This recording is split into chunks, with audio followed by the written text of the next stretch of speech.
Hey guys, Bird Yugioh here, coming at you with another in-depth deck profile. This time it is going to be Yosenju. It's a really good going first and going second deck.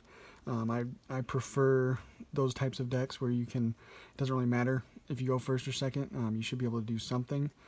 And with some recent cards off of the ban list, this deck does even better going first. But you can obviously side in. I'll let you know some cards you can side in that are very good in this deck. Starting off with Yosenju, 1. He's one of my favorite ones. He's probably my favorite one because if you have another Yosenju monster, you can target one face-up card your opponent controls and return it to the hand. That's his specific effect. And then all of the Yosenju Kamas, if they're normal summoned, you can immediately after that effect resolves normal summon another Yosenju from your hand. And then if during the end phase of the turn they're normal summoned, you then return them to the hand. So he is really good. I really like him. And then 3, 2. It's one that some people are playing, just at 2. But I still really like it. It can attack your opponent directly. When it does so, the battle damage is half. And that combos pretty well with 3. Because when another Yosenju monster you control inflicts battle damage to your opponent, you can add one Yosenju card from your deck to your hand. So all of these kind of work really, really good together. You want to see at least 1 or 2 of these guys in most of your hands. And then one of the newer ones is Isna. If he was normal summoned during the end phase, you return to the hand, just like all of them. But then he has some other effects. So you can discard this card, and then this turn your opponent cannot activate cards or effects when a Yosenju monster is normal or special summoned. So he is basically protecting their effects when they're normal summoned, so that you can gain another normal summon.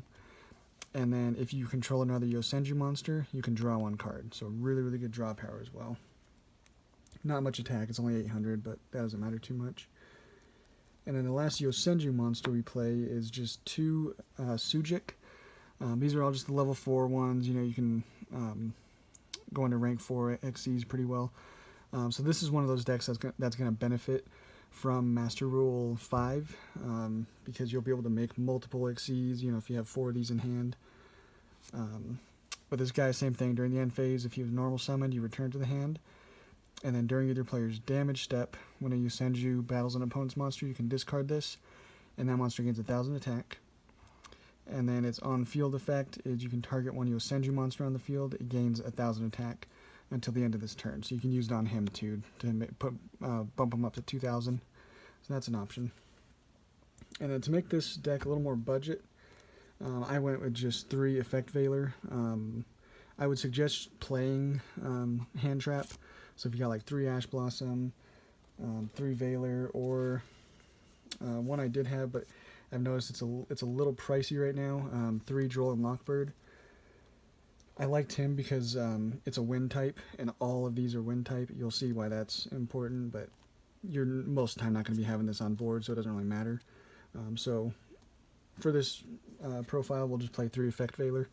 Really good. You can use it more than once per turn. So that's it for the monsters. You don't need a very high monster count with this kind of deck. Spells, play Pot of Duality, because all of their effects gain you an additional normal summon. They don't special summon from hand. So you're not going to be doing too much special summoning. This is just going to gain you, more monsters or more traps, or just hopefully cards you need, basically. And then 3 Far Formation Tenki. It is going to be searching out all of your Yosenjus. So activate this, you search out a Yosenju basically. So very, very good card for this deck, and they gain 100 attack when they're on the field.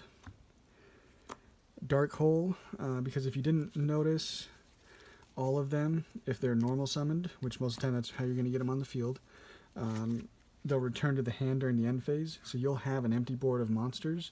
So on your following turn, hopefully you'll be able to activate a Dark Hole for free and just blow up the board and not hurt any of your monsters. So that's a card that I really like playing in Yosenju. I think it's really good. And then 2 Called by the Grave. I didn't want to play 3 because you don't need it too much. But obviously, it's good to protect some of these when they're normal summoned. You know, people are going to want to do something. They're going to want to try to affect Valor. Most of the time, try to affect Valor you, and you can just Called by the Grave. Or if you're trying to get a search off of Comma 3, they'll try to Ash. Called by the Grave is good sometimes. So that's it for the spells. The traps. Really, really good one is Gozen Match. Each player can only control one attribute. So you have all wind. So you're hoping that your opponent's trying to do, go into their extra deck and have all different kinds of attributes. So I think this card is going to be pretty good this format.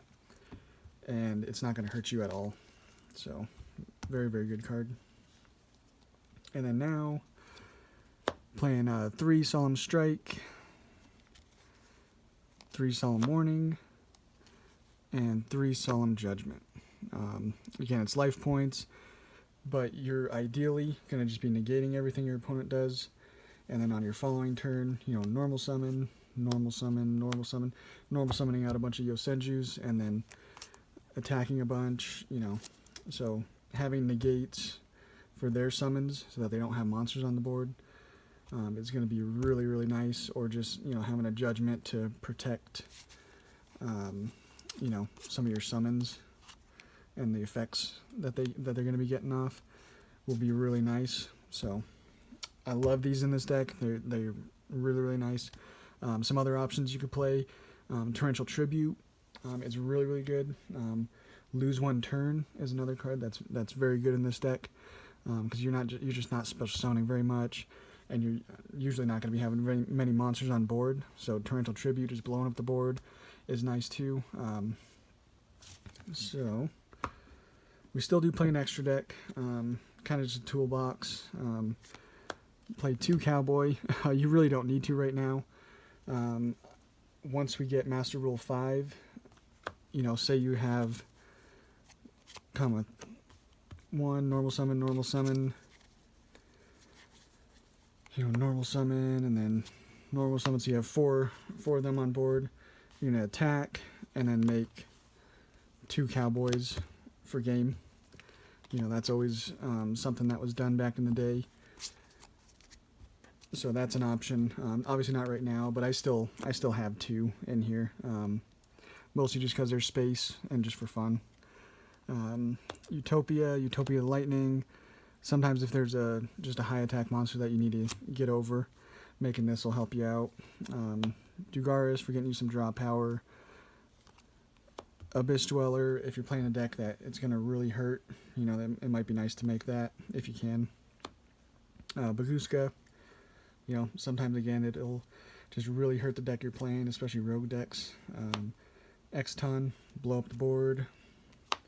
Tornado, get rid of, problem cards, like there can only be one is a problem one for this deck because they're all wind. And then now for the links, just 1 Great Fly. You have all winds, so making this is pretty easy to kind of open up some zones if you need to. Phoenix, just getting rid of problem spells or traps. Cerberus for problem monsters, and then Unicorn for just returning whatever you need on your opponent's field to the deck. Trisbania and Bomber Dragon, just kind of potentially link up into them if you need to. They just require 2+ effect monsters, so you can usually link up into these guys if you need to. So that is the deck, guys. Pretty fun. Rogue. You got some really cool effects going off. And also for the side deck, some options, some really good ones would be like Kaijus are very good in playing like Interrupted Kaiju Slumber to just blow up the board, get some Kaijus on there, because then you can also normal summon, and if you have another normal summon of a comma 1, you can then return that Kaiju back to hand, and then if you need to get rid of another monster on your opponent's board, special summon that again to your opponent's board. So that's a cool little trick. But yeah, definitely play Kaijus. There's other versions of this deck that you can do as well. If you guys are interested, I can post some more of those. But until then, we'll catch you on the next one.